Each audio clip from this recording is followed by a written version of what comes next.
Well, good morning, everybody. Corey Thomas coming at you live from the house here on Lake Cumberland. Guys, it's going to be the first one of these discussions we're going to have. If it goes good and we get a lot of participation, we'll keep running them. Today, I want to spend some time about the most common encountered problem that I see on my guide trips from day to day. This is the problem that most people come to me with. But first, let me tell you a little bit about myself for the guys that don't know me or you haven't been out fishing with me. My name is Corey Thomas. I got on Dale Hollow Lake primarily, and I do some trips in the fall and winter on Cumberland. Been fishing these lakes for probably since 2000. So gotten really heavy in it the longer I went, but yeah, really started chasing crappie about 2000. And then really went with it from there. Started guiding in 2020 was my first full season. 2019, had already got my licenses and stuff, but wanted to so I just mainly took family and friends and just really wanted to get the hang out of guiding before I really started doing it. So for the first year and a half, pretty much did it without live scope. And then after that first full season, then I made the commitment, and then the journey's just taken off from there and learned it's just amazing what we've learned with the technology. So just giving you guys a little background. Most of you know me, pretty much know what I'm about. I've done enough videos where you can kind of tell what I'm about, but just the main point of these discussions is going to be, it's not to sell a product or tell you that what I use is better than what you use. The whole goal here is to contribute to the wealth and knowledge in crappie fishing and help you guys catch more fish and have more fun. So we'll let a few more people get on here, but it's been a wild journey. It started off as a minnow fisherman, then progressed the craft and learned different techniques and really got into jig fishing, fell in love with the ultralight stuff. And, I am not a white crappie guy. Yeah, I can catch them. And, if I see one and I know it's a white crappie, I'll approach it differently. That's what we're going to talk about for a minute. I want to start it with just talking about the differences in white crappie and black crappie. And that's going to play a lot into the techniques. So the first thing you need to know, like when you come to a body of water or you're fishing lake, is what are you really fishing for? I'm a black crappie guy. So I'm going to guide on Dale Hollow Lake in Cumberland. I'm comfortable in the deep, clear water. That's the environments that really favor the black crappie. And that's what I'm comfortable fishing. So there's two fundamental differences in white crappie and black crappie. And let's see if I can show you. Hang on just a second. So this is a 30-pound obese house cat named Piper. She's got a sister right here, Skunk. And this is what I consider to be a white crappie. She's a 30-pound obese house cat and likes to sit around and do nothing, sleep all day. But there's a reference there versus this here is a 3-pound black crappie. First one I ever caught, 3.03. Caught it in 2016. So this here, if I was going to equate it to what that is a 30-pound beast, house cat. This here is a feral bobcat. And they have two different personalities completely. And you have to understand that fundamentally if you're going to really target these fish. I mean, right now everybody's watching what's going on in California, and I am too, man. That lake's been on my radar for probably the last 5-6 years, and it's amazing the schools of those giant fish that probably average close to 2 pounds a piece. I mean, I saw Eric Cagle had like a limit that averaged over 3 pounds for 7 fish on black crappie. I mean, that is amazing. I mean, we see it down in Grenada, in the spring, right if they hit a tournament right on there, they'll have whitefish that average that, and those are very cool fish. I don't have those fish up here, but I do have these. But, never on a day would I catch the three 7-pounders. That right there is the fishery that's exploded, and, hopefully it stays good. It probably will come to some kind of equilibrium at some point where it's not like it is right now. But I saw those guys catching 200 to 400 a day, and it's just amazing. But that's what I'm about. That's what really gets me excited are these black crappie. So you fundamentally, you approach this fish differently than you would the white crappie. The white crappie, it's going to be a lot of long rod technique. You put it right on his nose. When Piper eats, she sits there and she's sitting there staring at a bowl, and she wants you to put food in it. And it's the same thing with the white crappie. You get that bait right down to it, and you can hold it there, and that fish will eat it. Versus this fish. This fish is the feral bobcat. She's got to hunt. You got to get her. You got to get the attention. You got to and get them to chase a bait. It's really completely different. These fish will come from 10, 15 foot away and just crush it. But you approach them differently, and you just have to fundamentally know that these fish are much more easily to target by casting versus a long rod. They're a lot spookier. They're a lot more temperamental. The weather conditions affect them a lot more. This is a wildcat versus the white crappie are just a different beast. And it's not to say that it's, I'm not saying one's better than another. They're just two different animals, and you just have to appreciate that to really understand how to target them.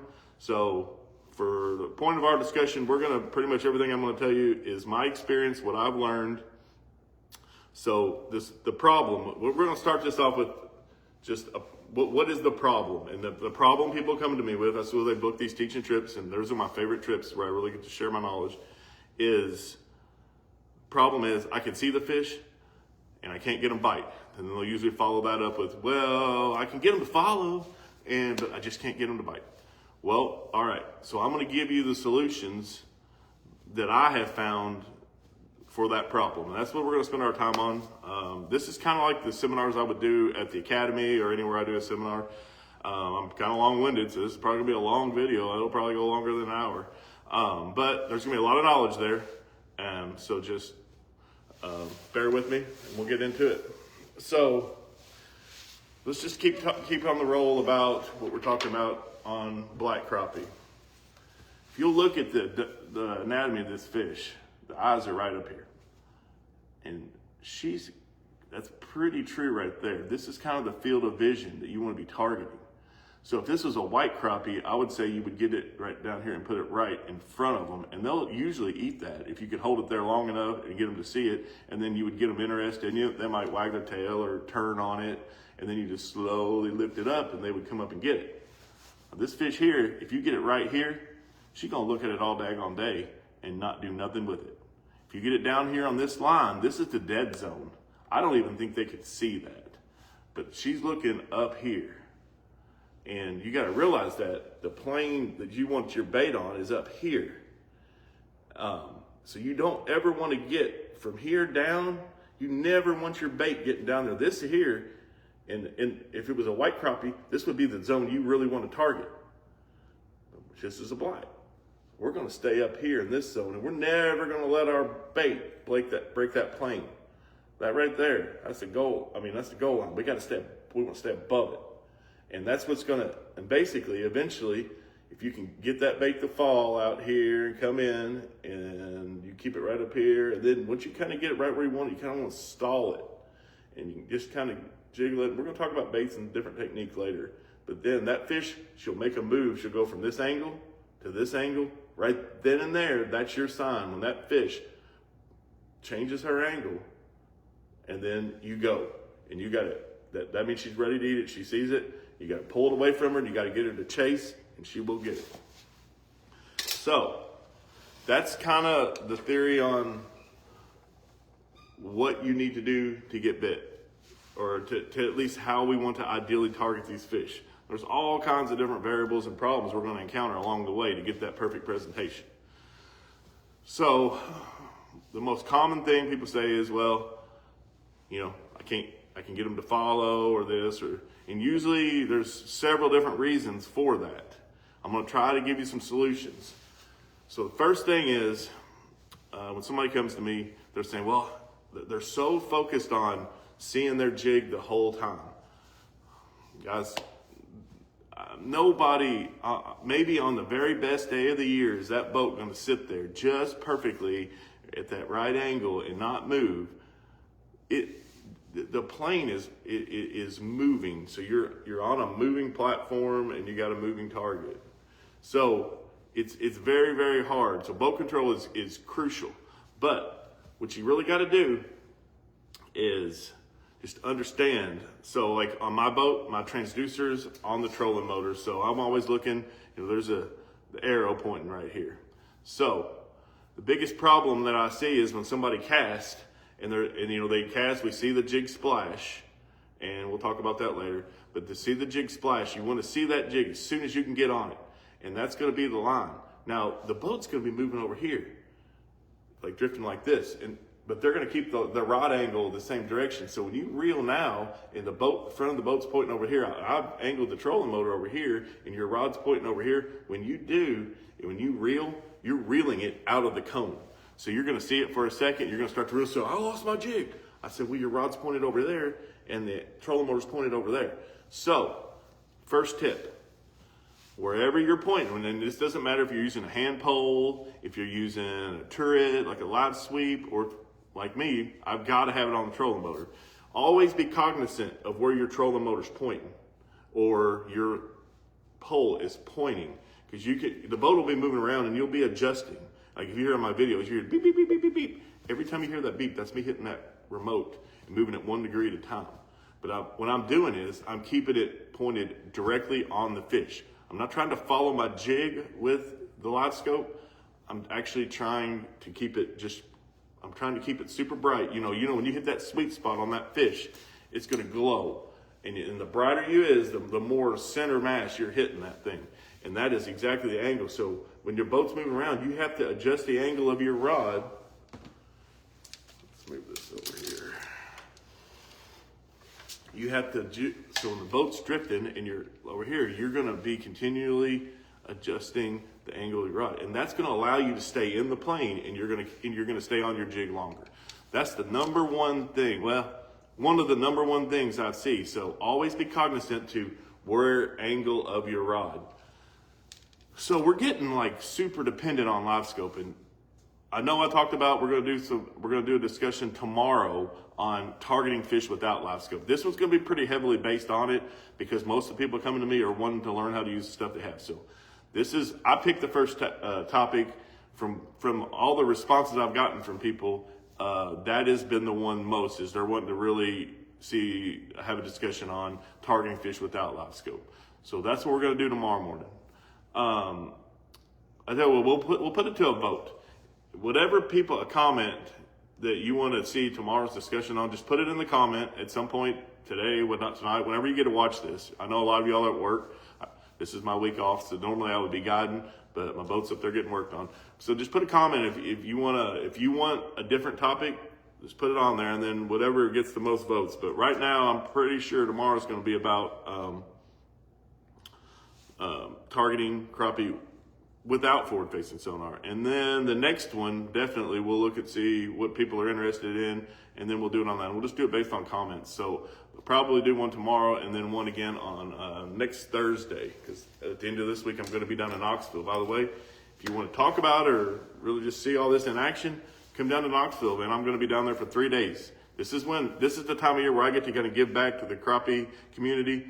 So I'm not really too busy guiding right now. We're doing some shows and different things. So this is where I'm available. So take advantage of me while I can, because, once I get guiding, like going full time, like third week of February, all through March, I just don't have enough time to really answer as many questions as I would like. So this is the time of year where I'm accessible. Take advantage. Don't cost nothing. All right, back to it. So always be following the angle of where the transducer is pointed, and keep your rod directly on that angle. That's going to allow your jig to stay in the cone longer and allow you to have a better return on it, and you'll see that you'll see your jig more. The next problem I have is people, like I said, we're getting so dependent on live scope, especially people that are not real good with it or novices. They're so worried, like they love seeing everything, but when you cast and then you see it, and then we're getting it on that plane.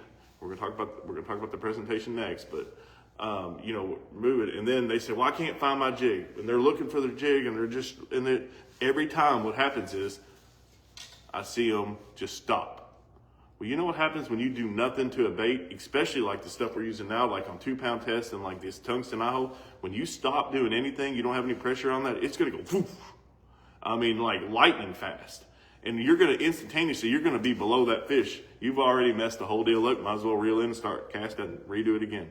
So I know, we love seeing the fish. We love seeing the bait. We like seeing them eat it. And then, on good conditions, it's easy to do. But always be cognizant. We need to be pointed wherever our bait's at. So typically, which is where, when we get lined up and we cast, we're going to cast right where the transducer's pointed. So wherever you splashed at, that's going to be the line. Now, the boat may move and the wind, when Mother Nature gets going, you got current, wind, all kinds of different variables, waves, all kinds of good stuff. The boat is going to continue to move around. I don't care how good you are at boat control. Even the best guys at boat control, that boat's still moving. We're adjusting the trolling motor or the pole to account for that, but you have to realize you have to move your rod over. But the other thing is, when you're looking for your bait, if you're not either reeling or have good tension on it, it's falling. And it's falling fast. So, biggest thing is even if you can't see it, but you know where it is, go ahead and keep it on that plane. There's a lot of muscle memory. So we talked about, keeping your bait on this plane. And where I want to be at, so I take this ruler here, measure up here. So I want to be right up in here. This is that fish is going to see it. If you got any decent clarity to your water at all, that fish is seeing it up here. So we want to keep our bait up here, and we never want to really fall below that. So even if we're bringing it across, bring it across here, and then if you get behind them, you're already done. So then you'd come on in, cast it back out here, bring it. Ideally, you would splash up here somewhere. So this would be the top water. You would splash, let it fall. Go ahead and flip your bail right there. Go ahead and get control of your bait and keep it on this plane. And if you do that and you keep it moving, she's going to come at it. And then when that fish changes that angle to here, and you start to see right then and there, you better already be ahead of it. Because these fish, while they seem lazy, when you're looking at them on live scope, when they decide to eat something and move, you cannot reel it fast enough to keep it out in front of them. And that's the biggest thing, is you have to keep it out in front of these fish. They have to, you got to make them commit, and then you just got to burn it away from them, thinking that it's getting away. So that's the next thing I see. So once I scream at you a little bit, maybe not scream, but give you a stern talking to keep always be pointed at your bait, which is typically going to be right where your live scope's pointed. And then I get you to just never quit moving it or keeping it at least on that plane, never letting it get too deep, because you got to do something with it. If you do nothing, it just shoots to the bottom, and you're going to be below this fish. And if you get below that plane right there, boom, it's dead. Like this water down here, dead water. This water straight in front, dead water. Up here, boom, this is the good water. We got to keep that. So, those are the commonly encountered problems. Once I can usually have somebody out here and I can correct the fact, yeah, Jason screamed out a little bit. He just commented. He may get a heavier hand, but he handles it well. So once I keep you to where you're pointed on the plane that the live scope's pointed, and I get you out of the habit of just looking for your bait and not doing anything with it, letting it get too low, and then I get you to where you have good control of your bait, now we're getting to where we can start catching some fish. And so some other solutions. So let's talk a little bit more on the theory here. Before live scope, right now, in my opinion, so Betsy, everything I'm going to tell you is my opinion, but it's based on observational data that I've had over the last, I think close to 5 years looking at these fish on live scope, and then the previous 20 years of just observational data, just fishing and pattern data. I put together a pretty good knowledge base here on black crappie. So it's my opinion that yes, right now I think we have as many crappie in these lakes as we ever have. Now a lot of people will say, the detractors will try and tell you that the live scope's ruining everything. It's not. I think we have just as many fish. I'm seeing just as many big fish. Actually, I'm seeing more big fish caught now. Like this fish here was a fish that took me, 16 years of chasing to catch this 1 3-pounder. And I've caught several since then. And my clients have actually caught way more than I ever have. But I'm fishing in a lake that's got them. But what I have noticed is, most of y'all, I don't know if I told you or not, I'm a pharmacist. So a lot of things, every drug has a side effect. Live scope is kind of like that.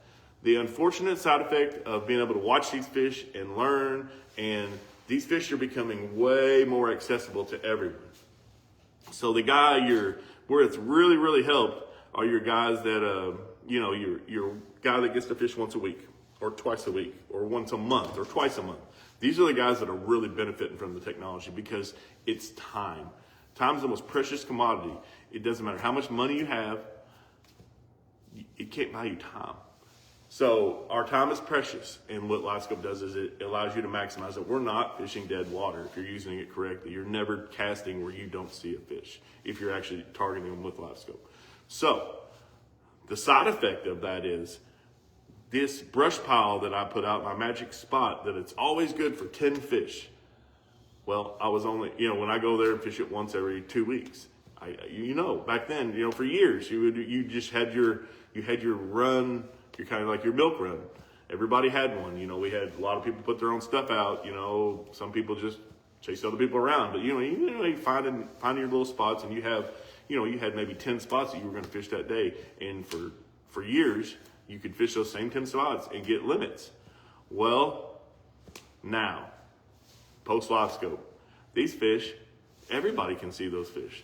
So instead of getting fished once a week in your special spot, now they get fished 6, 8, 10 times a day. Like you got a lake like Green River that's got 100 boats on it every day. Those fish are seeing 6 or 8, 10, 12 boats a day, and maybe even more.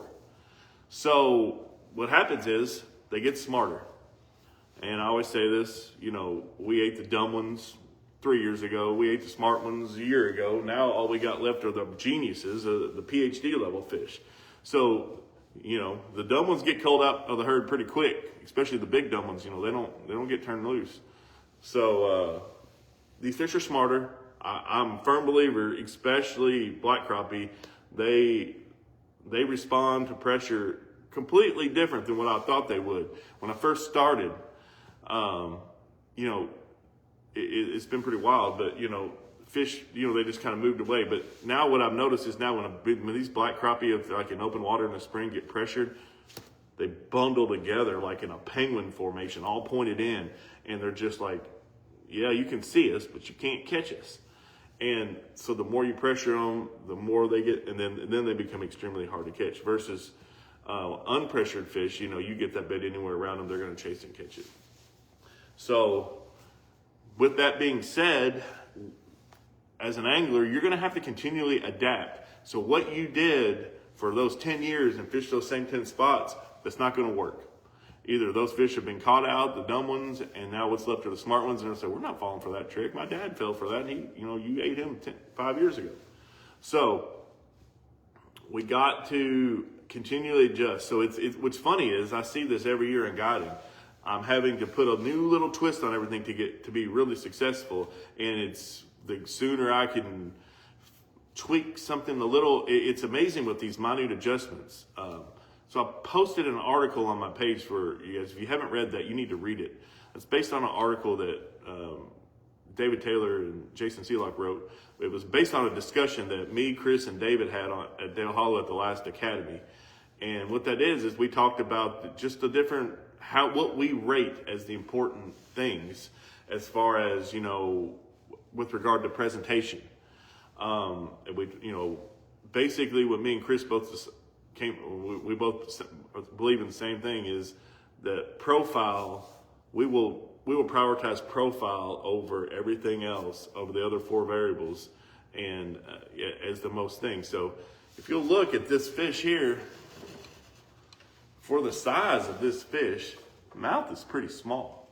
Versus if this was a white crappie, the mouth would be like that big. So in general, your black crappie are gonna like smaller baits. It doesn't mean they won't eat a big bait. They will at times. A lot of these fish we're fishing on Dale are eating like 3-inch alewives, and they like to feed these, especially those real big fish. But in general, if you look at just the anatomy, the mouth is smaller. So black crappie, to me, are sight feeders, and they're very finicky. And you're typically speaking they do better in deep clear water lakes. Well, they can see really, really good. So you're gonna have to adjust. So what I'm having to do each year is find out one little thing and tweak it. And used to be it would just 16th ounce and a crappie magnet, and that was all I needed really, and that worked great. And then it got to be, then I started having the same problems that you guys have. Fish following, but not really committing, or we had this giant school and we catch one right off the bat, and then they shut down.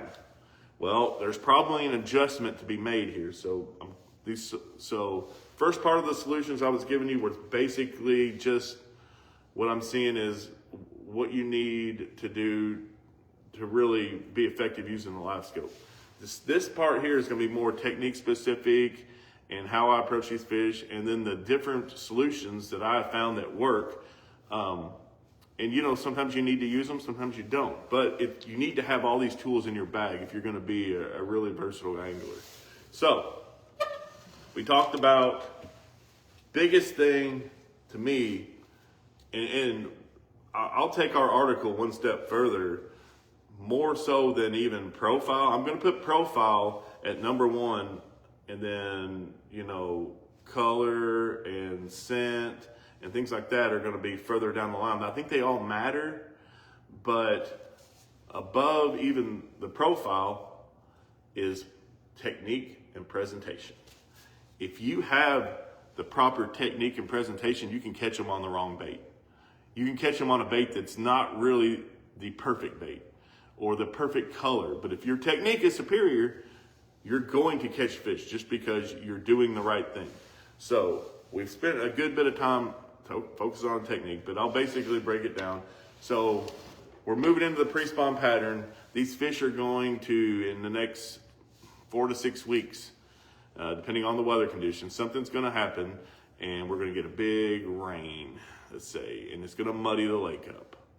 And then if we get 3 or 4 days of sunny weather, and if it's sunny, warm weather, boom, it's going to trigger these fish to go into the pre-spawn pattern. And whenever this happens, you're just kind of waiting. It's the waiting game. Mother Nature plays a lot to do with this. But when that scenario happens, these fish will pull out of their deep water haunts, these deep structure they're on, wherever they're hanging on a ledge, whatever they're doing, and they're going to find the warmest water. And they're going to be on the hunt. And they're not going to be worried about structure at all. They're going to be worried about finding the warmest water, and then they're going to suspend in the water column.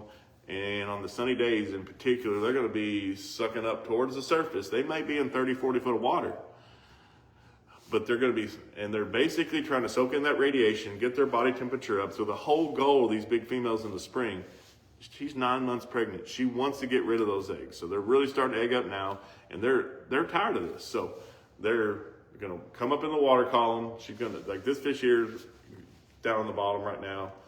Soon she'll be suspending, elevating in the water column, getting up there. When the water's clear, they're typically going to be in schools. When the water muddies up, they're probably going to break into scatter a little bit more singles because they feel safer. But generally speaking, these fish feel safer in a herd, just like a flock of turkeys. I used to think, well, you would always see, like if it's raining in the spring, you see in an open field, you see this 30 or 40 or 50 turkeys. You're like, gosh, these guys, turkey hunting is really not that hard. I don't see, well, look at all that. You could just shoot it. You could shoot into there and kill 5. Well, that's because, and I used to think, well, they're just out there eating. Maybe there's bugs no, I don't hunt, but somebody told me that's because when they're in the woods and the rain's hitting the leaves and trees and stuff, it's loud. They can't use their hearing, so the only mechanism they have to avoid predation is sight, which makes sense. So I kind of think of a turkey kind of like a crappie too. Everything wants to eat them. They taste really good. So they're going to get out there in the middle of that field and get in a flock, and if there's something coming at them, they're going to see it from a long way away. Same thing with the crappie. When they like being in the clear water, they're going to be schooled up, which is when I really like to target them. It's so much fun. So let's say we're going to fast forward. These fish are going to start suspending, and you're going to be looking for schools. I'm going to try to stay 35 to 50 foot away. And the further I can stay away from them, if I'm 50 foot away from those fish and not making a whole lot of noise, they really don't know I'm there. I mean, they may know a little bit, but they're really not going to worry about me too much. So stay as far away as you can effectively fish them is the next tip I'm going to give you on black crappie. So the further you can stay away, when you throw in there, and like if you get right up on them and you get 10 foot away and you pitch it out there in that first drop and bam, you're going to hammer that fish. You're probably still, even if you're 10 foot away. But what's going to happen is the other 198 of them are going to get all jittered up and spook. So you only got one fish out of that, where if you stayed 35 to 50 foot away, lined up perfectly, took your time, got that bait on there, perfect presentation, boom. Fire back in there, boom. Before you know it, you caught 15 out of it, especially if it was like an unpressured school. So try to stay, now that's, it's easier said than done. You have to, go to the level of what you could do. In boat control, we can talk about boat control later. Boat control is huge. It's paramount. It's, if you can't hold the boat still, you can't stay on the fish, then you can't know exactly where to cast, and then you can't see your bait. It all starts with boat control. But right now we're talking about presentation. So these fish, I want to keep this bait up here. I'd like to land, ideally speaking, maybe if this fish is right here, I would like to get on that same line and land just slightly, maybe 5-10 foot out past. And the shallower the fish is, like the higher up in the water column, the closer I want it to land to the fish. Because if you're fishing and that fish, it's not strange at all to see these fish, even in February or March up there at 5 foot. Sometimes they'll be right up on the surface. You can't even hardly see them because they're writing the numbers on your graph. But 5 foot, 7 foot, the shallower they are, the closer I want to land to them, because I want to get land, I want to get that bait moving. And ideally, what I would do, now if they're really active and we're on a good, strong, they're really happy and active, you can throw a little bit further out and just keep it coming straight across them. And then as you get here, she sees it good, she's gonna come up, and you just speed it up, and boom, she's gonna get it. So that kind of brings me to the next thing. The next problem that I see is when that fish changes her angle up to here, you have to go. You have to get it up and you have to accelerate it. So when I see a fish move, and I've got you, we've gotten through everything about keeping our rod pointed where it needs to, we're keeping the bait moving, and I'm gonna say, all right, he sees it. I want you to increase your rate of reel by 20%. I don't want to just sit there and triple it and get too crazy, because then it's too fast. But when you get a fish following, I want you to increase your speed by 20% increase. And what that'll do is, it's going to be right here. Let's say you're up here and reeling it, and I say, all right, he sees it, go. When you increase it by 20%, it's going to come up on this upward curve, and that's exactly what triggers the bite.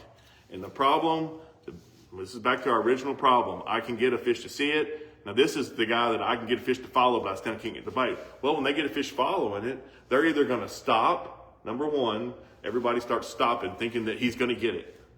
That is the kiss of death. You will lose that fish every time. You can't do that. What's just as bad is, he's coming at it super fast. They're going to slow down. And that's number two. That's just as bad. Slowing down is what you did is you had that fish, you had that aggression, and you just killed it. If you slow down and that fish like, well, I ain't real. It ain't trying to get away. That's fake. They're going to come out, they're going to look at it, they're going to follow it, and then it's going to swim down. So you can't stop, you can't slow down. You have only one card to play, and that's to speed up. So we got the bait coming here. We got the bait coming here. We got the fish. She sees it coming here. I'll say, oh, she sees it, 20%. boom. You almost catch her every time. So, here brings me to my next problem. When that fish hits it with some aggression, she's going to knock slack into it. You're never going to feel that bite. So, Jay, you still on here? Jay's been the beneficiary of this lecture more than once. If I say he's got it, that means you set the hook right now. They're going to say, I don't feel it. By the time you said, I don't feel it, the fish has already blown it out of her mouth. So, as you get better with live scope, you will understand when you see that fish, when I see a fish flash, I'm setting the hook and not even trying to feel it, because you're not going to, because when they fly, that flash is when she turned on it and she got it. When I see that flash, that fish has it in its mouth and like that, and you have to set the hook right there. The way you can the way you can kind of minimize that effect is when you increase it, when you can speed your reel up. And so, most of y'all know when I'm fishing like this, I'm using a TCB. What's unique about this rod is it's got a very soft tip, which makes it actually even harder to feel that fish. But if you understand that, it's actually a very handy tool. So, when I say, all right, she sees it, and I have you speed it up 20%, what the bite looks like is that right there. You see it with the rod tip? Watch it again. I'm going to say, all right, speed up 20%. Boom, right there, you set the hook. That little, right there, that is your bite. You're not going to see a jig thump. You have got to set the hook on that right there. So, if you don't take anything away from today, take this. When that fish gets locked on that, and I say, all right, speed it up. When I say she sees it and speed it up, go straight from the graph. Don't even look at the live scope. And I want you to go straight to that rod tip. And if you do it wrong 4 or 5 times, I'm gonna take your ability. I'm like, you're not allowed to look at the graph anymore. Because what happens is a couple things. When you see that fish or do something, subconsciously, our brain will try to compensate, and you don't even know you're doing it. You don't realize you're slowing down. You don't realize this or this, but you're doing it. Because I'm telling you you're doing it. I'm watching you do it, and you don't even like, well, I'm not slowing down. Yes, you are, but it's physiologic. I don't know. You can't help it. So, when we get to the point and the fish turns up and you speed it up 20% and he's chasing it, when I say he sees it, I want you to go straight from the graph, straight to your rod tip, and then just keep increasing that speed. And then eventually, if you do that, you're going to start seeing this. There. You're going to see this. You're just going to have a little bit of a bend. Right then, boom. If you set the hook and that rod's bending down, you will catch that fish 99.9% of the time. I mean, well, you'll hook it. You won't catch it because sometimes the hook's going to pull. But if you sit there and do that, and that rod loads, and as soon as it starts loading, you're going to see it way before you feel it. Like this kind of comes back to where I was kind of harping on earlier.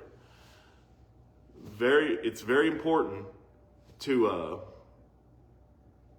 that we don't become too dependent on the live scope. So, yeah, Adam, I apologize, buddy. I was a little hard on you on the last trip, but we only had one day, and I had to get you down the curve as far as I could. So, Adam was really got to experience this last year on our trip, and I think it was like September. But the fish were super finicky, and you had to be just 100% perfect.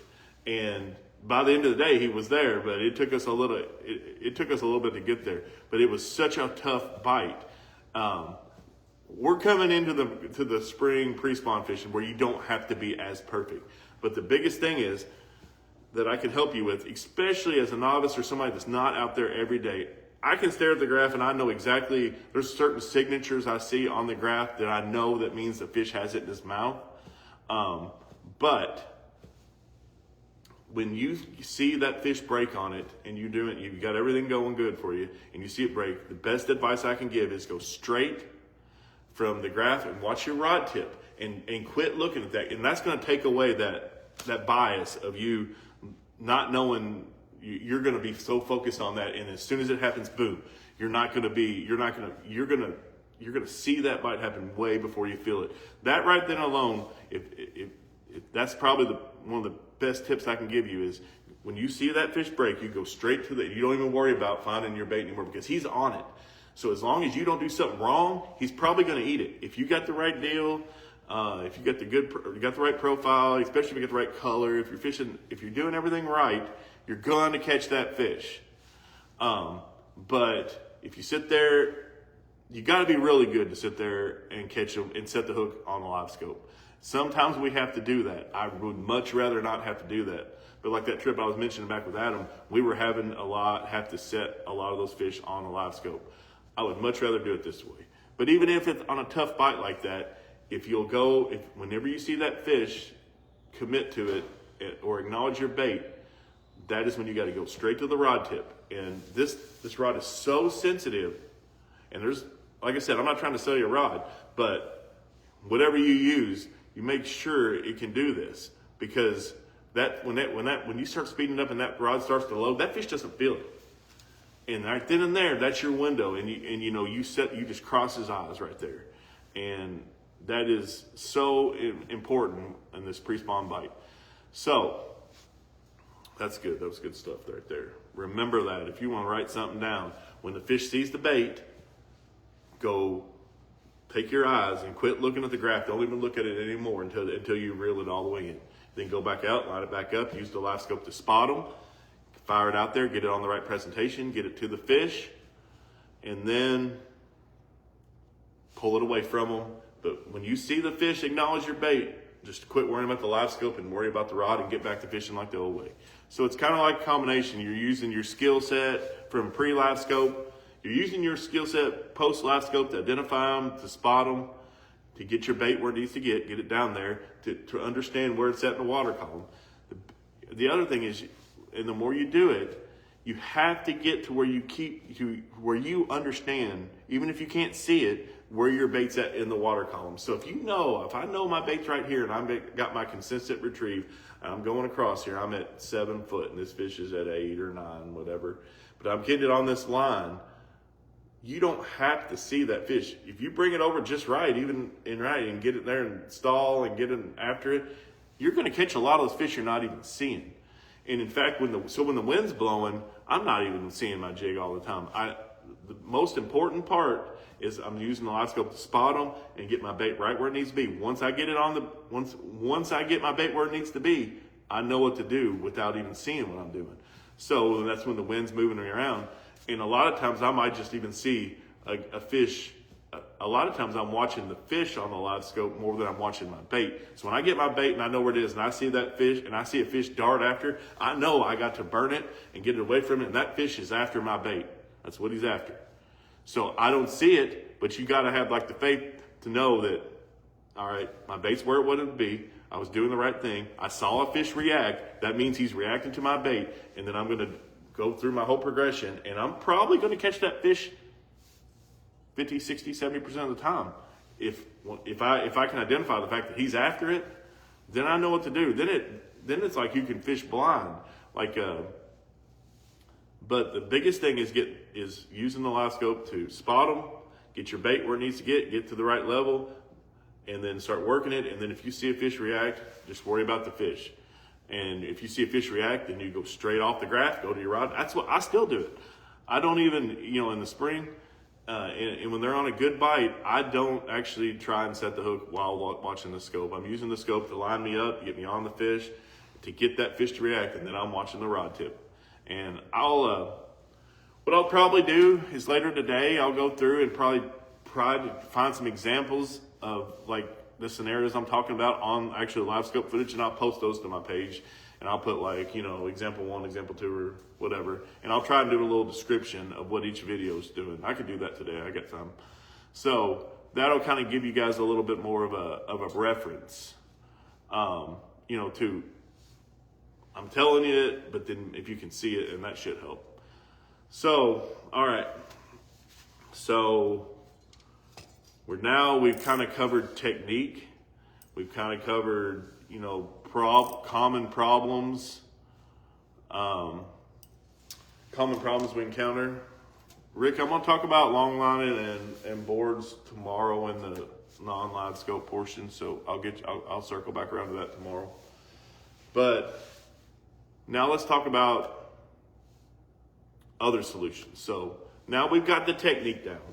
Kind of told you exactly the problems you'll have with the technique. I'm giving you solutions to those problems. I feel like, it's a lot. I'm throwing a lot at you. You're going to have to watch it a couple times. But just to really understand what I'm doing. So we've got the technique, and that's the biggest part. Now we're going to start fine-tuning the details that's going to really, I feel like now you can even if you're throwing the wrong bait, if you can master the technique or get proficient at the technique I've described and using avoiding the different pitfalls I've showed you, you should be able to catch fish on the wrong bait. So now let's talk about what we need to do to figure out what the right bait is to put that side of the puzzle with this side, and then you're going to be getting limits. This is how you get limits.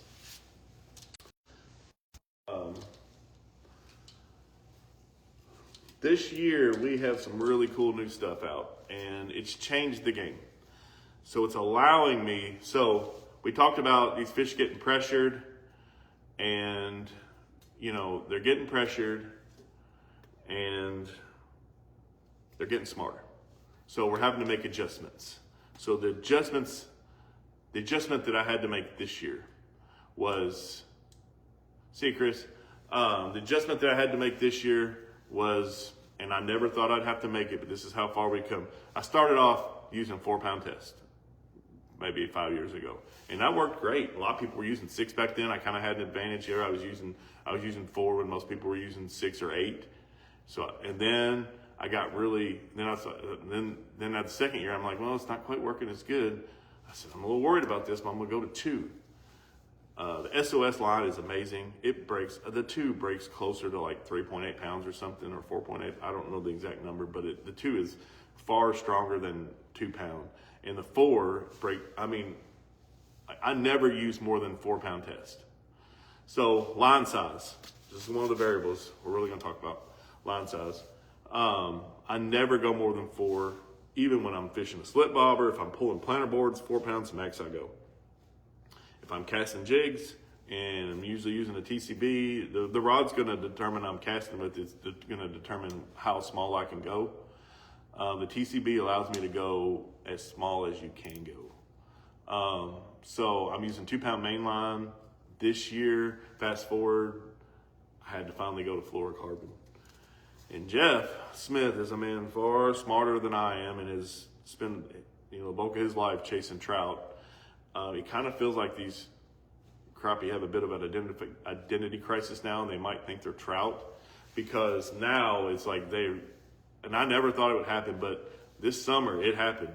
And I remember that he's told me this for like the last 3 years down at the Knoxville show. He says, Corey, and I can hear his voice like this right there. He says, nobody ever thinks they need fluorocarbon until they do.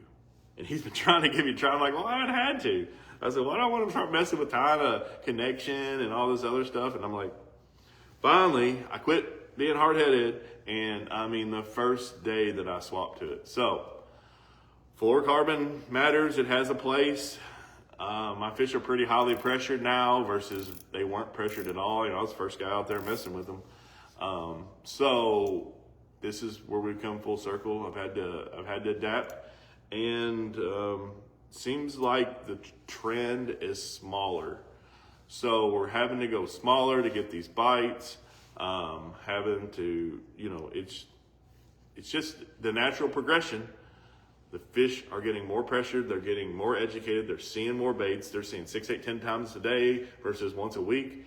You could have put a bare hook out there when they first started and they would have eaten it because it looked like it flashed. It looked like something. Now they're going to really inspect it. It's got to be just perfect. So the new tungsten stuff's amazing as far as the ability to get a really small offering. Like I said, I'm a pharmacist, so a lot of drugs. It's not even about the drug, it's about the delivery system. The drug gets the delivery system gets the drug in your body to where it needs to go. The same thing with these tungsten with these tungsten jig heads. Tungsten is like twice as dense as lead, so it can be half the size and weigh the same amount. So you can get a smaller bait down to fish that are deeper in the water column or down in the wind, whatever. It's easier to get your bait to them. I mean, they make it easier to get your offering, which is the plastic part of the bait, but down to the fish. So that is a huge thing with these. And I love the eye hole. So I would used to never use pink, but this color on Cumberland, and you'll see in the eye hole, I use a slide bite. And in the realm of important factors, I'm gonna put profile number one. I'm gonna put color somewhere down here below that, a little below that, and then I'm gonna put scent. I'm gonna put scent. It's on the list, but it's just down there below the color. But what this does, and I think the slide bite in the eye hole does two things.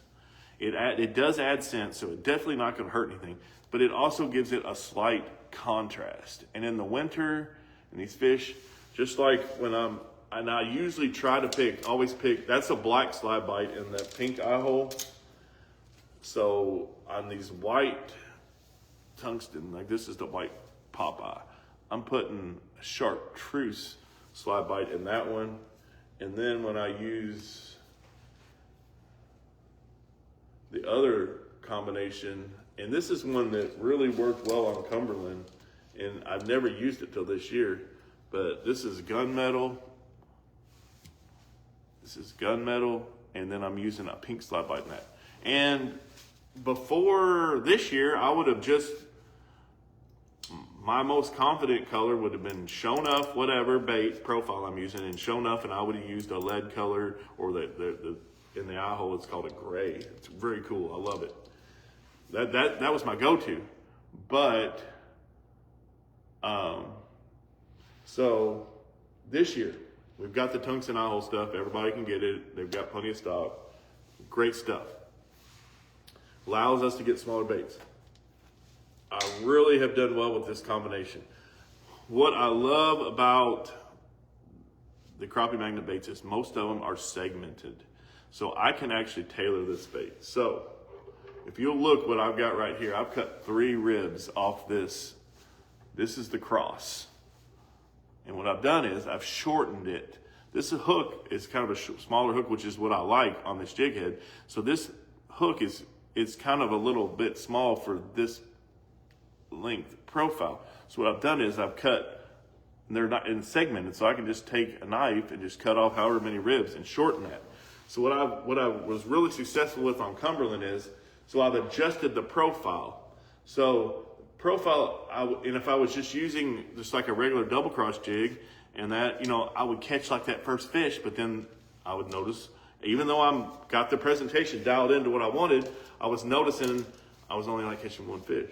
So then I started going to that tungsten stuff, and then like on this bait, I would usually, the progression, like if I've got fish and I think they're fresh, I like to throw the crappie magnet. But what I have done here is I have trimmed 2 ribs off that crappie magnet, and I've shortened that profile up to where it really fits that hook good. And it seems to be, when I did this, made that adjustment, shortened it up, and put it on the eye hole, it went back to like the days like 4 or 5 years ago where I would catch on the crappie magnet. I got to where I felt like I was only going to catch 1 now, current. But when I go back, I could throw in there 10 times in a row and catch them. When I did that short and got that profile exactly dialed in, then I was back to catching 6, 8, 10 fish off a spot versus just 1. So it just further confirmed the fact that I think profile is one of the most important things you can do. So that's why I love these baits. The cross is just, it's got, we just now, this year got 3 colors in this that I think are really good. They're for crappie. This is mainly a trout bait, but this is like a Tennessee shad. This is Show Enough, which is my go-to. This is earthworm. I haven't really done a lot with this yet, but I was talking to Jason Seelock, and Apparently there's a guy out on Kentucky Lake, a biologist, that's doing a bunch of, like, where they're pumping stomachs of these crappie and bluegill in the winter to see what they're eating. And apparently there's some kind of, I can't tell you, it's some kind of aquatic larva, and I'm not even going to try and say the name because I'm just going to massacre it, but he said it looks just like this. So I didn't have any of those, so that's the color that normally visually doesn't really look like what I'm typically going to throw, but I think it's something that I'm definitely going to try out. And he says that's basically what something looked exactly. That's how they designed that bait, is that color of that bait, is because it looked exactly what they were pumping out of those stomachs. So I'm kind of excited to try that. But I've noticed when I'm fishing this cross, I've actually modified my technique a little bit. So I don't know if you guys, but I'm not a bass fisherman, but I do enjoy watching like the MLF stuff and watching like those guys fish. And I find it really interesting what they do with like that jig, what they call jig head minnow, is basically crappie fishing. But you'll notice when they're always jiggling that bait.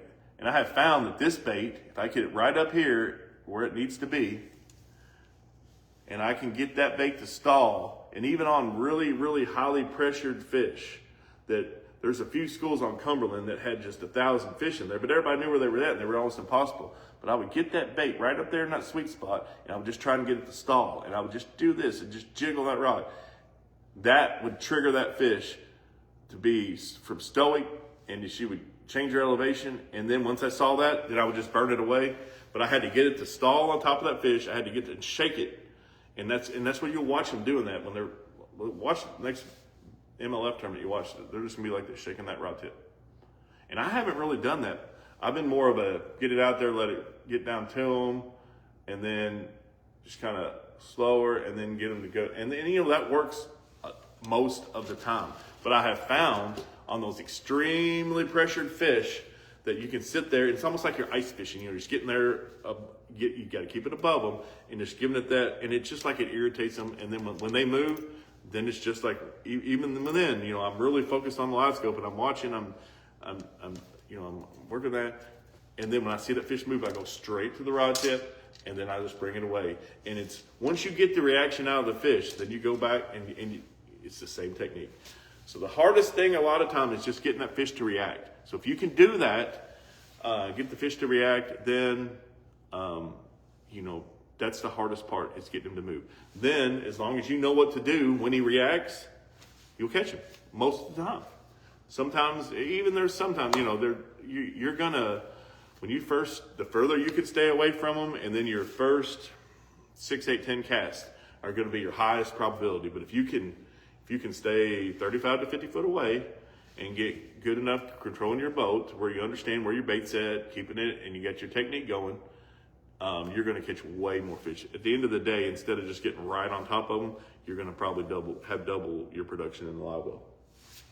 So I'll just kind of show you what really worked good for me this year. This combination, I love the blue and white Popeye. This is what I'll be throwing all spring on these schooling fish. I like this one. This is the tungsten Idaho Popeye, blue and white. I like it with the show enough slide bite in that one. That's just where my confidence is. Doesn't mean that, I made every once in a while, if I just feel like there should be getting it and I'm doing everything right, I'm going to change something up. So in that scenario, in the colder water, I really like the black. It's like right now, I think the black Popeye would be great. I would probably put a show enough slide bite in that. This one here, I do use a lot too. This is the gray and white. That's Kit Driscoll's baby there. He calls that the gray ghost. That just is a slayer on Percy Priest. So just a little sidebar there. But really like this cross here. It's something about this. They don't like it. They get mad at it. And when they come after it, I don't know what it imitates. Whatever it does, they tend to react really good for it. Maybe it's new, maybe it's just something, but when they come after it, they usually get it. So that's been a bait that's been really successful. And then I've just found that the adjustment is by shortening the original crappie magnet up by 2 ribs, it's fishing like it used to for me. And that was always my confidence bait. So it still is. I'm still probably going to throw that first. I feel like when they get on that and they get it, like I really get good hook sets on that. I don't know if it's in my head. Greg, the tungsten is all in the 16th. So the tungsten eye-hole jig heads are all 16th ounce. They're like the size of it's a very cool head.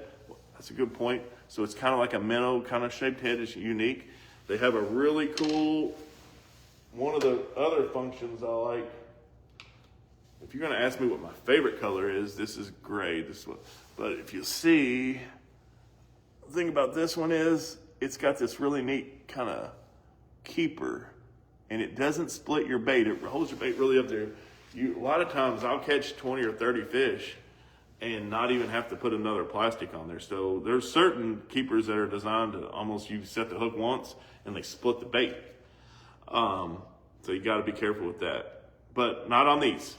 So they're all in the 16th. The regular trout magnet jig head, they do have them in like a 32nd and a 64th tungsten, I think. I know they're in the 32nd. I'm pretty sure they're in the 64th too. So those are tungsten and smaller. They have a little bit smaller hook, but they work great for fishing like the trout magnet on. But I love for basically what I'm doing, the tungsten eye hole is my favorite jig for casting. Not necessarily my favorite jig for trolling and stuff. We're going to talk about different techniques tomorrow. But I will tell you this, they're not cheap. I think they're like $6 for two.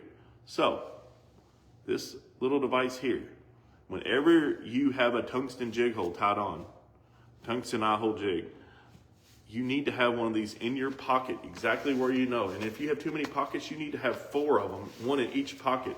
Because if you get hung up, you get vertically over top of that, you put this on your line, you slide it down, and if you're vertical, it's gonna pop it off 90% of the time.